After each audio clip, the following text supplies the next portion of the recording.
বিসমিল্লাহির রহমানির রহিম। দেখতে পাচ্ছেন তেলাকুজার শাক তুলতেছি। শাক কেন বললাম? এটা ভর্তা, ভাজি খাইতে কিন্তু খুব সুস্বাদু। এর মধ্যে রয়েছে বিভিন্ন উপাদান আছে, যা আমরা অনেকেই জানি না। এটা কিন্তু ঔষধীয় কাজ করে। যাদের ঠান্ডা লাগে প্রচন্ড, তেলাকুচা এবং ডাউল দিয়ে বড়া বানায় খাবেন, আপনার ঠান্ডাকে কমাবে, কাশিকে ভালো করবে। তাৎক্ষণিক কেটে গেছে, এটা কিন্তু আপনার একটু চিপে রস লাগাই লিবেন ছুগলা সহ, আপনার রক্ত পড়া বন্ধ হয়ে গেছে। দেখছেন কতগুলো উপাদান রয়েছে, অথচ আমরা এগুলো খাই না।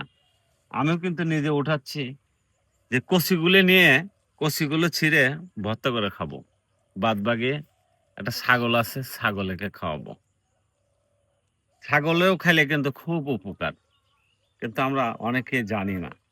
দেখে কিন্তু লোভ হচ্ছে, তাই না? কি লকলকা পাতা, অথচ এই ঘৃণার সাথে অনেক ধরে আছে, খাওয়ার মানুষ নেই। আমরা বাজার থেকে কি খাবো যেগুলো রাসায়নিক, বেশি সার বিষ দেওয়া আছে, স্প্রে করা আছে, সেগুলো আমরা খাবো। ন্যাচারাল কিন্তু আমরা কোনো কিছু খাই না। মানে যেগুলো পড়ে আছে যে, মানে মাংনা জিনিস, হ্যাঁ? আমরা কি করব, টাকা দিয়ে বাজার থেকে অন্য অন্য সবজি কিনে খাবো, যেগুলো আগের দিন স্প্রে করে পরের দিন বাজারে নেয়।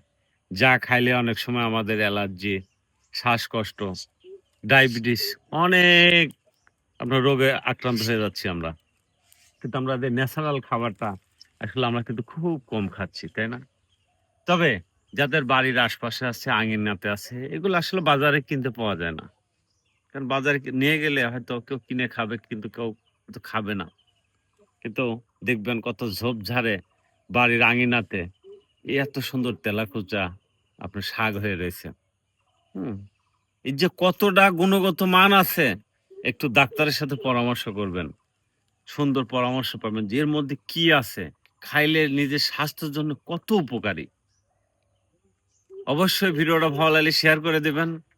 অনেকে যারা এই সম্বন্ধে জানা নেই, হয়তো জেনে হয়তো সে খাবে, তার স্বাস্থ্য ভালো থাকবে, দেশের মানুষ ভালো থাকবে। মানুষ মানুষের জন্য। আমরা যাই কিছু করি আমরা পরিবারের জন্য, মানুষের জন্য। তা আমি চাই সবারই শুভকামনা, সবাই ভালো থাকুক, সুস্থ থাকুক, আমাদের মাঝে থাকুক।